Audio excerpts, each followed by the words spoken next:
We are awakening together. This is our weekly gathering we hold online. For more information, visit our website, awakening-together.org. We'd love to see you there. So grateful to be here and so grateful to see everyone here and kind of nervous. I guess that's normal within the human experience, but it was so funny. I heard the thought, well, maybe no one will come.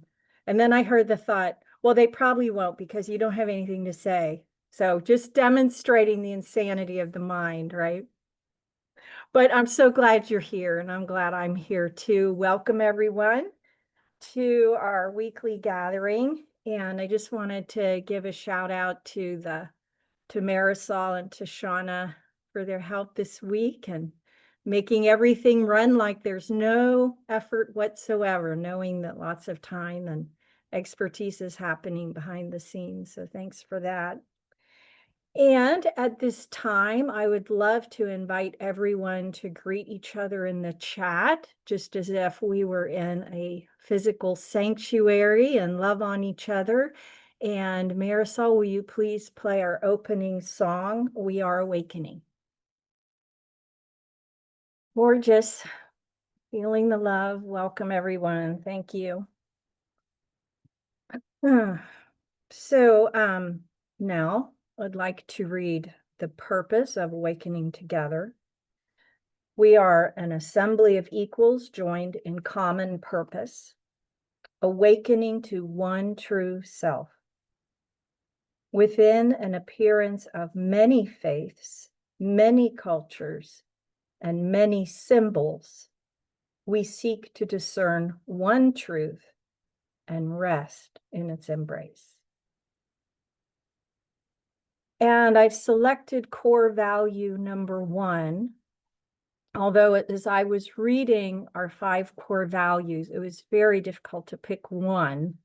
And I just so admire the work of Holy Spirit in the way that this Sangha embodies all 5 of those core values. And if you haven't spent time, they're on our website. If you haven't spent time with the 5 core values of awakening together, I encourage you to do that. It's quite an amazing thing.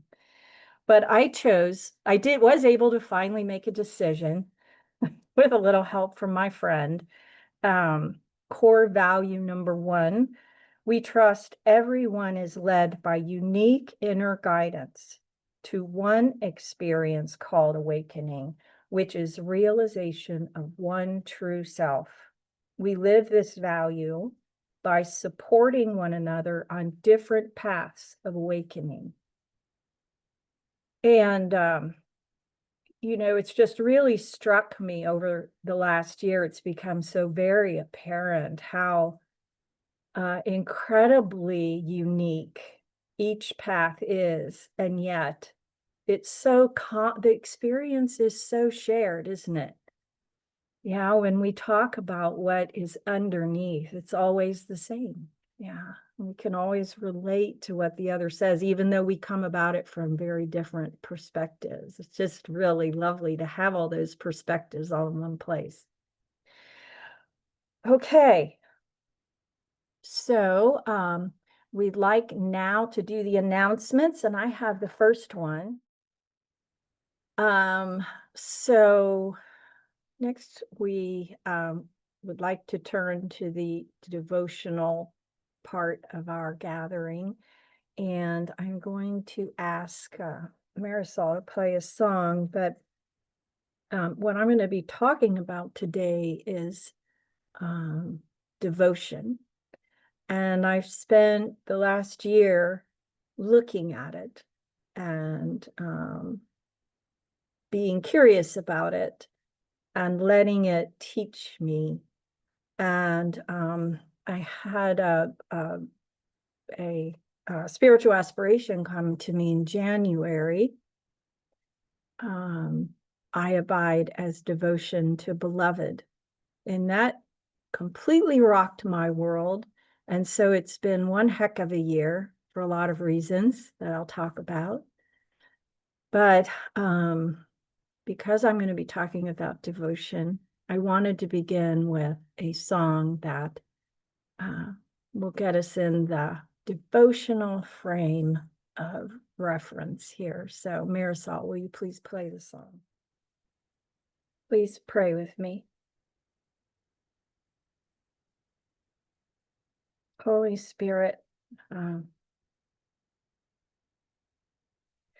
just want to say my dear friend Linda, who passed away recently, was probably one of the most faithful and devoted people I've met. And I just right now during the song was reminded of a time we were together and she wanted to pray, and she started her prayer by saying, "Gee whiz, what a day." And I thought at that moment, what a gift to be so close to spirit that you can start your prayer with "gee whiz." So I'd like to start my prayer today. Gee whiz. What a blessing to be here with all of you. I'm so grateful that love always wins. And my prayer for this gathering is I was noticing when I was getting my camera right before the gathering started, the curtains behind me were open and there was so much light that you couldn't see my face. And that's my prayer, is that the voice of Holy Spirit will outshine any hint of ego or identity, and that we only hear what's true. Amen. So, today's reading, I've asked my dear and lovely friend Lorraine to read for us today, and she's going to be reading some selections from the book by Dr. David R. Hawkins, Discovery of the Presence of God, Devotional Nonduality. And then she's going to be reading from NTI Romans 6. And I just want to say that these selections had nothing to do with melody. And I was telling Lorraine when we spoke this week, I didn't know what my homily really was going to be about until about a week ago, when Spirit woke me up at 3 a.m. and told me to get a pen, right? And so after I had taken down the dictation about what the homily was about, I said, "Oh, I think I'm going to look for a reading." And I opened NTI and it was open to Romans 6. I didn't know why. I know why now because I spent time with it. But, and then I was just dropped a free sample of this book, Discovery of the Presence of God, Devotional Nonduality by Dr. Hawkins. And there it was. So a gift from Spirit to us, and a wonderful gift from Lorraine to be willing to read today. Please, Lorraine, will you please do the reading? Thank you for being here today. Right. Good morning, everyone. So the first reading will be from the Discovery of the Presence of God, Devotional Nonduality by David Hawkins. Chapter 1, section called Devotion. Spiritual commitment is energized by the alignment of the spiritual will calibration level 850 with the attributes of divinity, which are truth, love, compassion, wisdom, and non-partiality. Devotion prioritizes one's life and attracts that which is of assistance. To be a servant of God is a dedication whereby the goal takes precedence over all other positionalities, attractions, or distractions. By devotion and commitment, the pathway unfolds and revelation supplants presumptive cause and effect acquisition. It could be languaged that the dedication is quite powerfully, quote, yang by intent, but yin by fulfillment as a process. All actions become recontextualized, and their spiritual essence begins to shine through their appearances. Devotion also expresses a selfless service whereby peeling the potatoes is no longer a chore, but an act of love, because it has been sanctified by intention. Eventually, all action is dedicated as an act of worship. Devotion opens up vision, which replaces perception. Only by the surrender that accompanies devotion does intended action reveal itself to be a spontaneous unfolding of the evolution of creation itself. Devotion to God replaces the ego's devotion to its own self-interest, and one witnesses the effects or consequences of the overall field. Worship is recontextualized by devotion. It is done for the benefit of the worshiper or the imaginary benefit to God, but instead it is merely an acknowledgement of reality. It is aligned with gratitude for the gift of awareness consciousness as the reality of the knower self. It is by virtue of the truth of the reality of divinity that the reality of divinity can be realized or apperceived and comprehended, which results in gratitude for the capacity for the recognition. Thus, devotion is not the same as piety, nor is it a mood, but instead it is a way of life and a way of being with oneself, God, and the world. In duality, manifestation is perceived as linear, and therefore there are both a cause and effect to be conceptualized and perceived. Personalities result in perception and vice versa. Thus, the intrinsic spiritual truths of religion or context became obscured historically by people, places, objects, dates, and ethnic legend. Also, by conceptual limitation, divinity became anthropomorphized and conceived of as having the limitation of human emotional proclivities, such as favoritism, anger, jealousy, pride, and egoistic needs. By analogy, it is apparent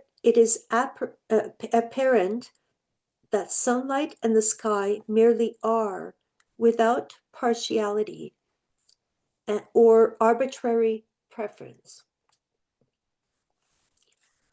Despite limitations, within the core of religions is the primordial spiritual truth from which they arose. Note, however, that religions progressively calibrate lower than calibrated levels of the truth of their great spiritual teachers, the founders or avatars. Thus much became lost via ecclesiastical doctrines, contamination, and dilution of cultural, ethnic, and political splinter subgroups and their original beliefs. Non-duality means to bypass particularization and return to unobstructed, verifiable basic truth.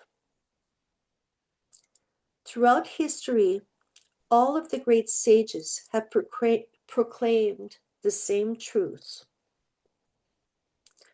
Although many great sages began their personal lives with traditional religion, they eventually transcended the institutional limitations.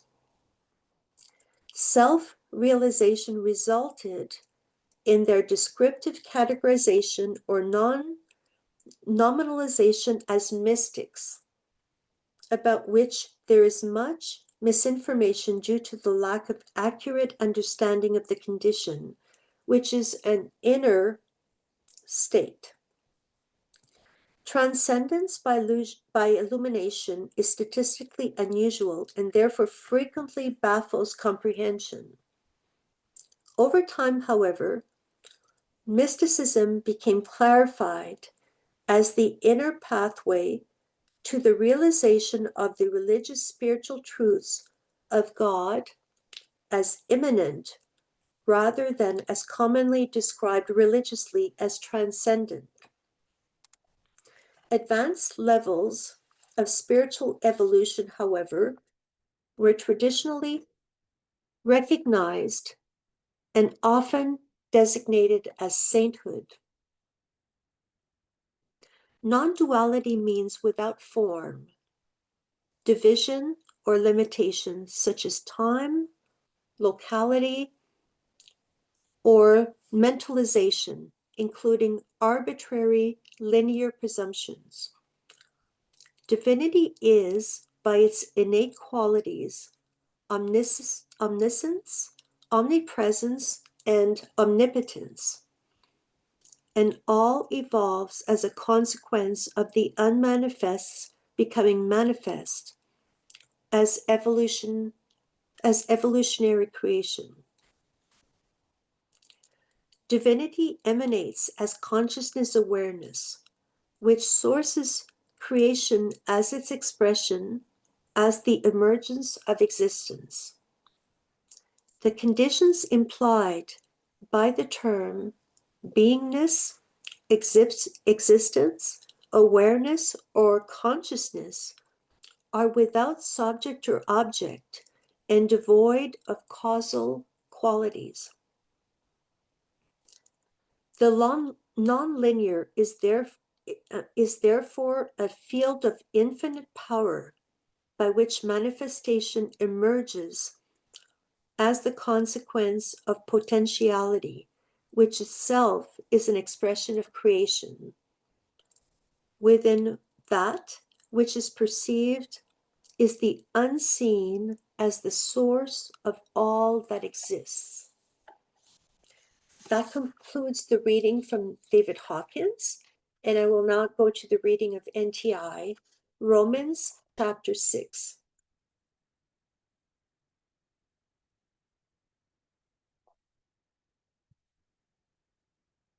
NTI Romans chapter 6. Jesus is a symbol of all that is possible with you, because Jesus lived as the symbol of all that is true with you. Jesus was the symbol of life, perfection, love, wisdom, innocence, and devotion. This is true of you. This is your truth. Jesus was the symbol of your truth. Jesus is the symbol of all that is possible with you, because Jesus lived as the symbol of all that is true of you. You are Jesus, and Jesus is you. There is no separation between him and you. You know this if you close your eyes. For when you close your eyes, you can find him there.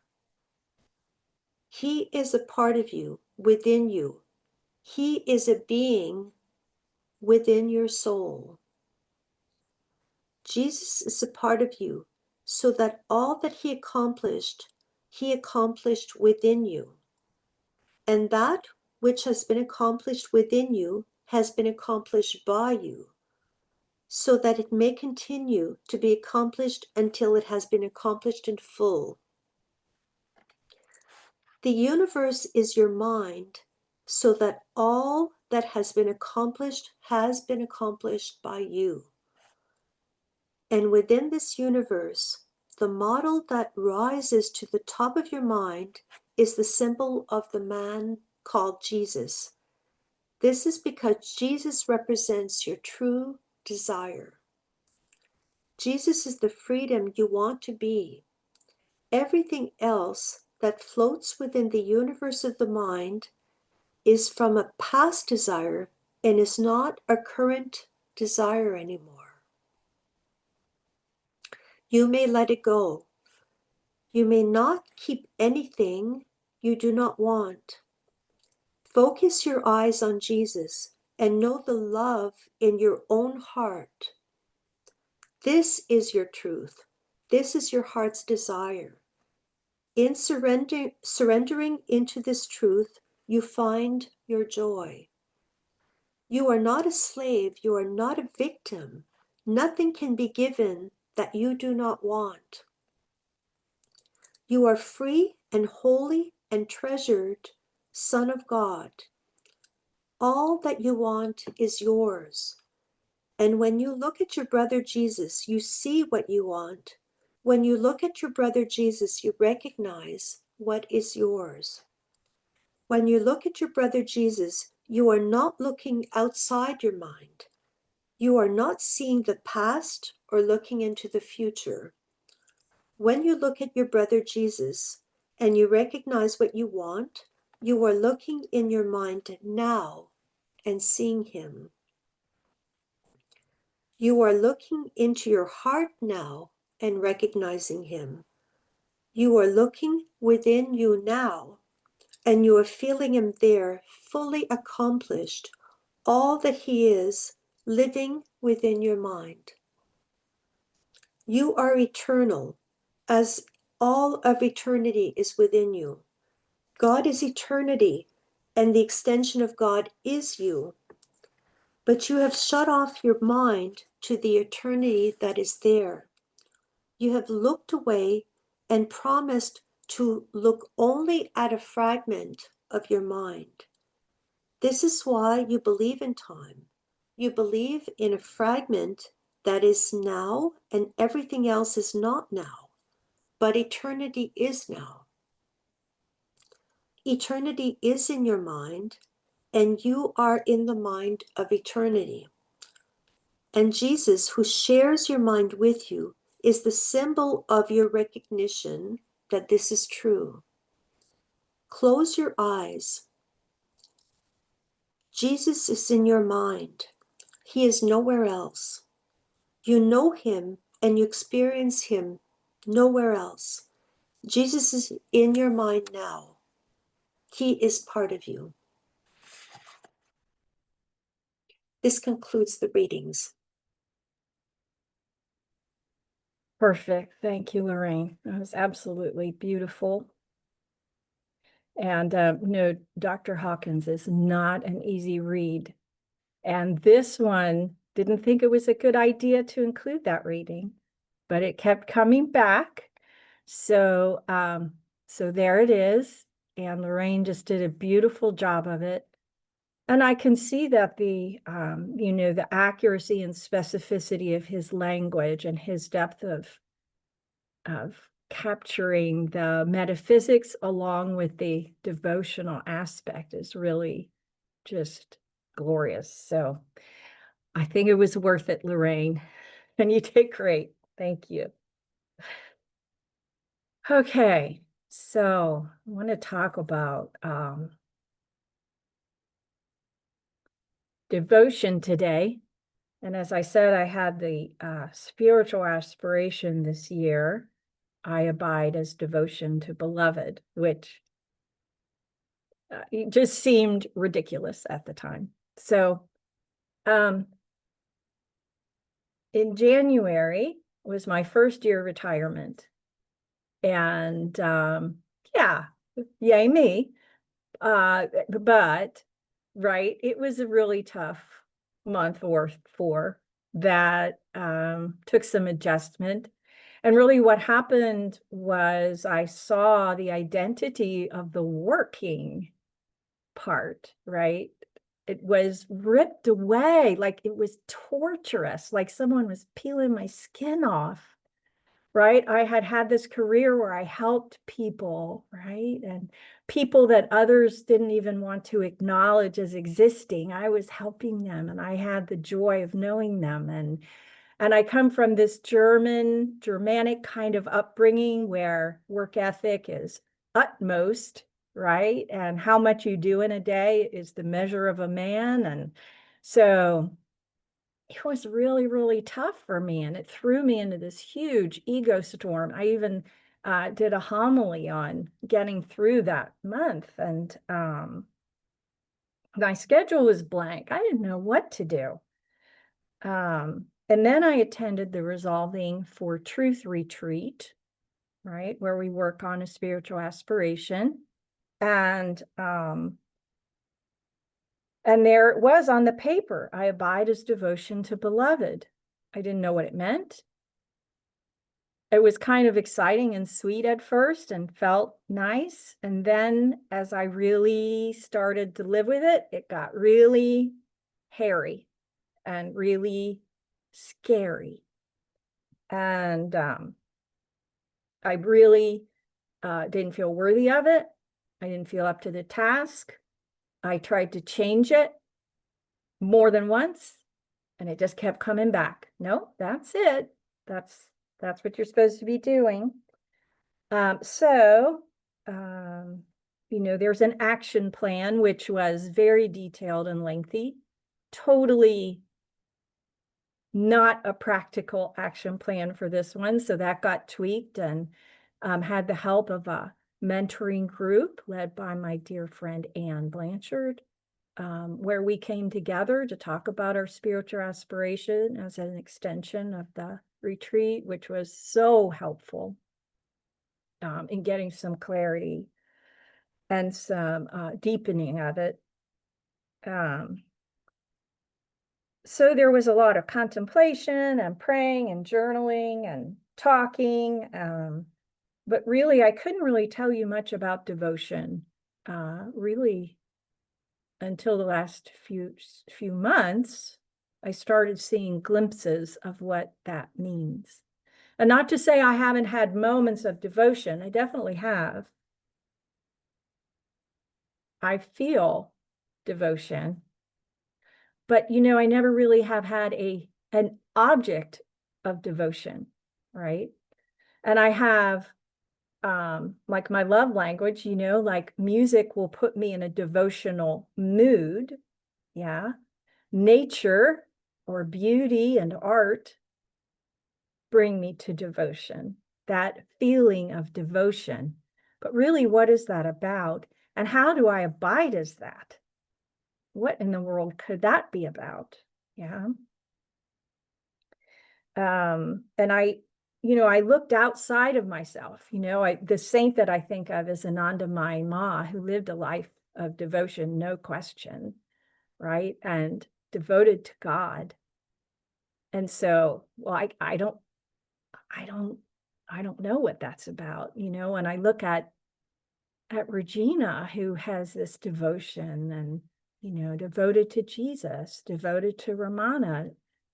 I don't have that brand of devotion. So where's my devotion, and let me see. So I didn't really know, like, is it something I'm supposed to be doing, right? Or is it some shift in consciousness that I just need to wait for? Is it something I'm supposed to realize, something I'm going to remember about. And the question that kept coming up to me is, what is this no, this reflexive no to life that keeps coming up? It was getting really loud, super loud, like I just noticed it all the time in everything. Everything that came to me in life, every little thing, I felt this contraction, this And the mind would scramble for reasons why I couldn't do this or I couldn't do that, or what's going to happen, or what could happen to me, or that might be bad, or people might laugh, or who knows what the mind can come up with, right? It's really crazy. So, a turning point for me was March 9th. And this turning point started that day, and it happened like over the course of many, many months, and is still happening. So I make it sound like an event, but that's not how it played out. But March 9th, Regina did a homily called, oh, I have it here somewhere. But it was about discerning what is actual and what is thought. And she ended by saying, if there's one thing that I would recommend you do is just notice what's actual and what is thought. And even now I still get caught in, oh, wait, that's a thought. That's a concept. Yeah, it's very subtle, very subtle.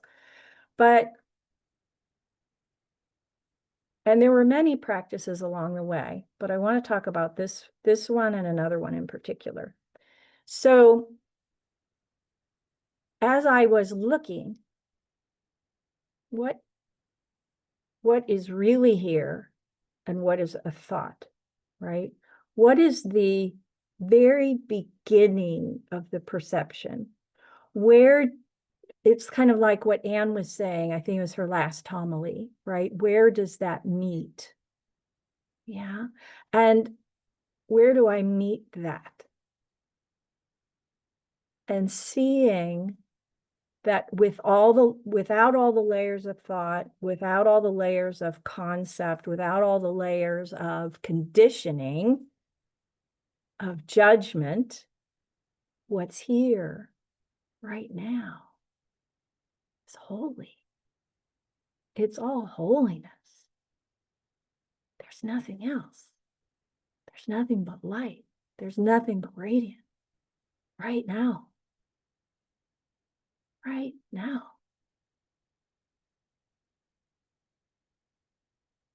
I came to see that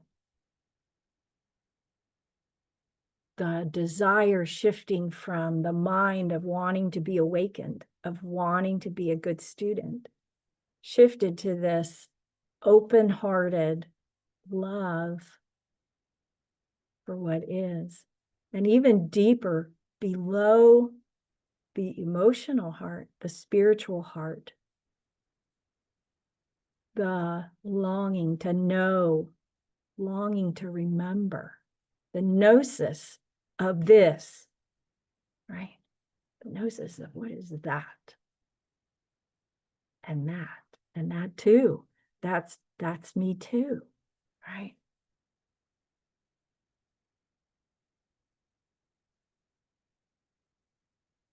Thank you, Shauna. Reality Beyond Thought is the name of the homily. So this object of devotion for me no longer makes much sense. Like I was looking for an object. I have things that remind me, like my mala beads, right? And I have mantras, right? And those remind me to remember the devotion that lives in my heart. So the other thing that happened is I have 10 pages here that I'm not even looking at. Isn't that wonderful? Just put it aside. The other thing that happened was I my practice shifted, and it happened very organically. Like, I didn't say, oh, I think I need to change my practice. And it had nothing to do with this mind. It had nothing to do with this personality. In fact, so what happened was, I have always been a contemplator. I get guidance by writing. I do not like meditation. I'm not a good meditator. My thoughts are busy. I'm distracted. I fall asleep. I don't sit right. I don't know the mudras, right? I'm a terrible meditator. Can't do it. I try. Can't do it. There has been a natural evolution of a burning desire for stillness here.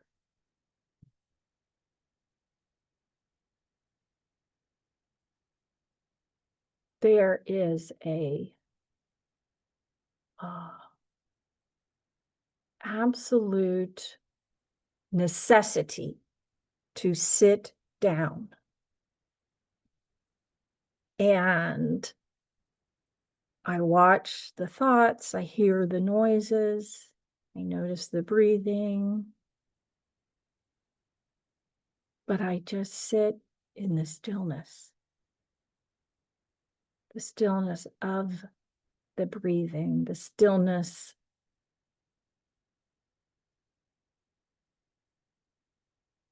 that allows it all, that allows the thoughts, allows the feelings to come up, allows the energy to move through, right?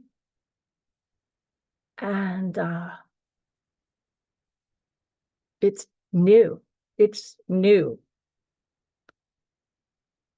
And what's interesting is this is, I mean, new like the last month, this has been emerging. And so last week, for whatever reason, I missed a couple of days of meditation. And number one, I saw when I didn't meditate, the thoughts ramped up, the feelings ramped up, and they got really super loud, more than I've ever noticed. I could notice them now, right? Because I had that background of stillness and I saw them and they gained momentum and they pulled me. They're like, look at me, come with me. I've got to tell you something really important. And then what happened was I saw resistance to wanting to sit, right? Because it's hard to stop that momentum. And so it was a super valuable lesson that meditation is just a non-negotiable then, right? And this one who thinks it's deciding what's going to happen today is going to have to shut up a minute, because we are going to sit down. Because I truly, as this personality, have no idea what's best for me. Absolutely no idea. And I'm going to have to just leave it to, this is if there's one thing that I can commit to being disciplined in, is this stillness.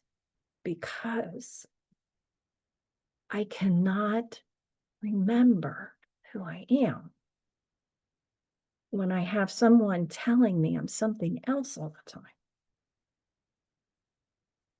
I have seen through Regina's practice of looking at what is actually here, I have seen the total insanity of the thought. Total. There's just not a thought in this head that has anything to share worthwhile. It's just not helpful.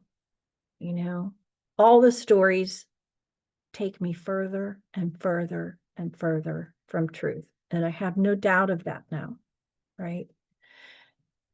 These are things that I've read in books, that I've heard people say for years, right? But I'm seeing the value of all the time and gentle healing. Thank you, Shauna, and Sharon and all my friends from Gentle Healing. All the years of purification, I see, oh, we have to be able to discern what that insanity is, right? We have to see it for ourselves. We have to actually see it's not true. What it's saying is not true. It's just not true, right? It's not good. This person isn't good or bad. This person is just a story. It's just a story, right? And as long as I stay wedded to that, there's not going to be any room to know myself, to know devotion. It just can't be there at the same time.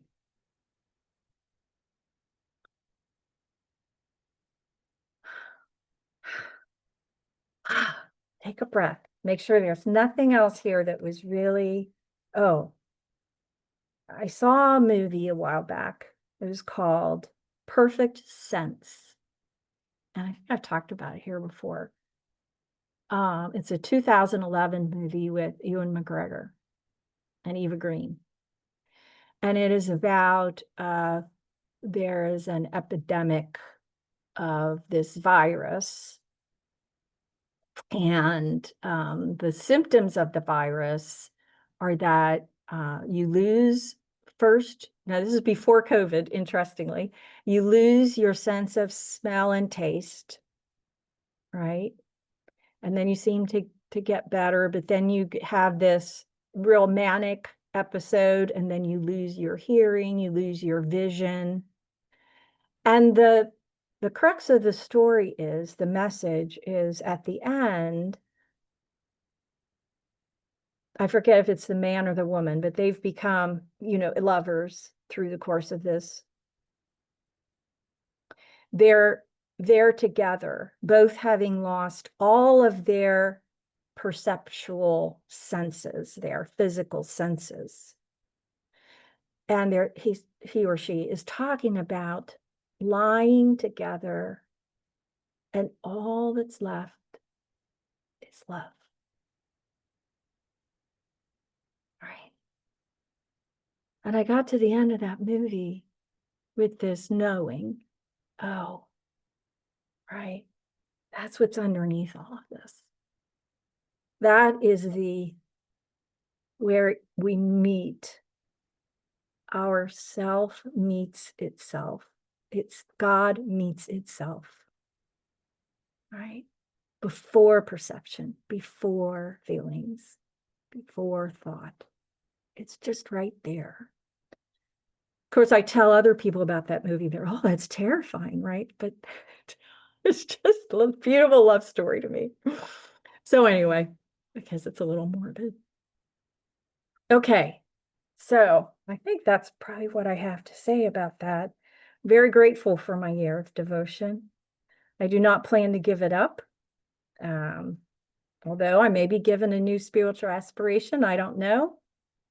Got to go with the flow in this business, don't we? Never know what's next. But I saw in the chat, someone said, who said this? Melissa said, everything is holy now, Peter Mayer. And in fact, right, like minds, we're all one mind.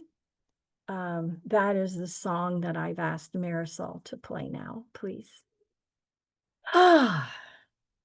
So, thank you so much. And I wanted to remind everyone, and we have a few minutes to share, but wanted to remind everyone that Awakening Together does function primarily on our donations. So if you feel guided to donate, there is a link in the chat. Thanks, Marisol. And also a QR code is here somewhere. And oh, I see it. There it is. You can use that as well. So just wanted to see if anyone had anything that they would like to share, any insights or Melissa, I think I see your hand. Okay. Can you hear me okay? Yes, ma'am. Thank you. Okay. Melody, it's like this was written for me, but that's the ego. So written for the one mind. And all I can say is grace by the grace is how I got on.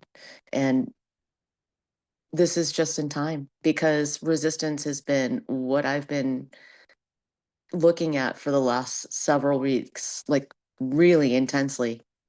And every song, every word just talked about how to embrace, how to just see through a different lens instead of seeing the chore, seeing the love.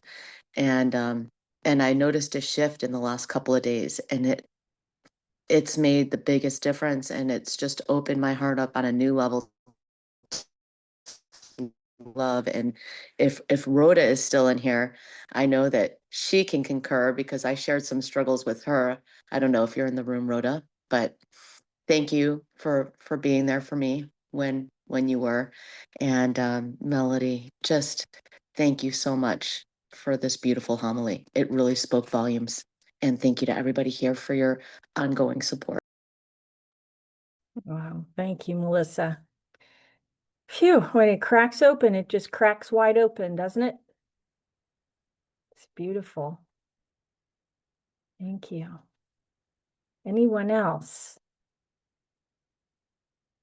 And if you're raising your hand and I don't see you, just speak out or raise your electronic hand if you can.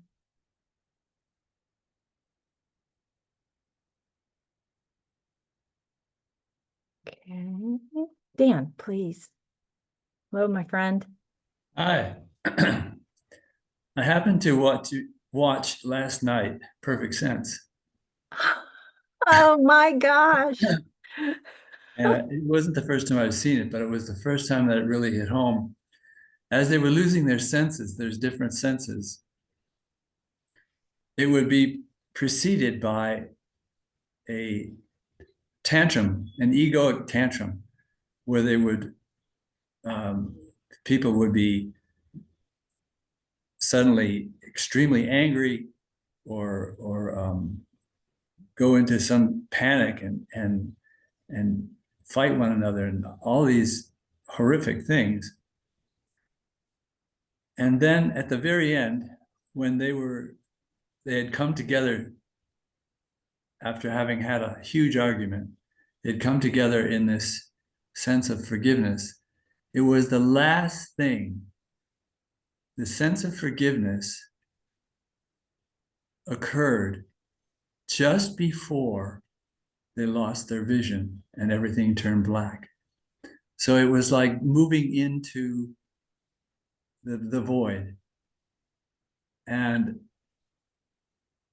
I hadn't seen that before because at first it was all egoic resistance, and then boom, they'd lose hearing. Egoic resistance, boom, they'd lose senses, smell, whatever, one after another. But then just as they were ready to lose their vision and that connection with one another, there was a sense of freedom. There was a sense of forgiveness, really deep forgiveness. So it kind of reminded me of how the ego will resist. And then at the end, as we've run out of resistance and everything is forgiveness because we've let go, really let go, it's what's left is just what we are, pure existence, pure being. And that's it. Wow. What a beautiful pointing, Dan. Yeah, I had not put all of that together. Thanks for sharing that, those deep insights. Yeah, it just occurred to me this morning. Yeah. Gorgeous. Thank you. Sure, everybody's going to run out and watch that now. What is it? Do you remember where you watched it? Is it on Netflix or?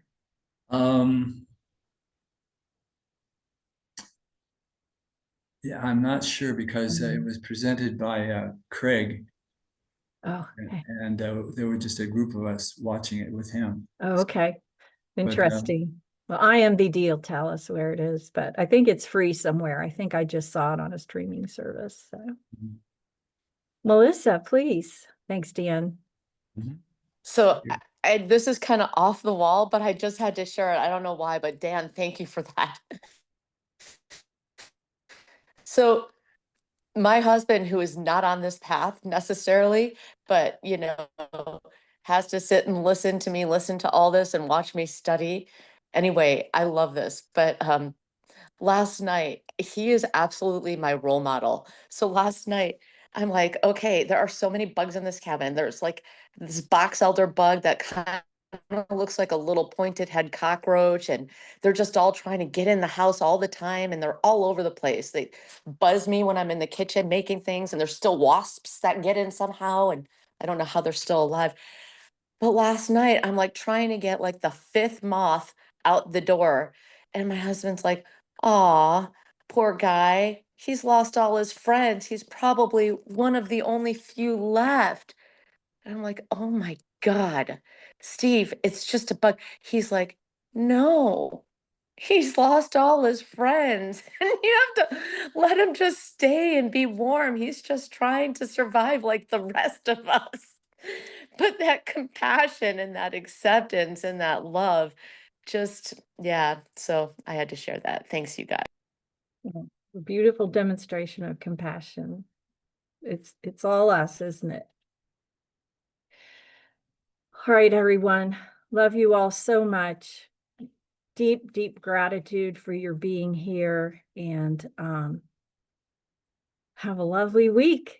Thanks for letting me talk today. Thanks for letting me tell you what the Holy Spirit was whispering in my ear today. Love you. You've been watching our online gathering. It happens weekly on Sundays at 10:15 a.m. Eastern Time. To join us live in the sanctuary, visit our website, awakening-together.org.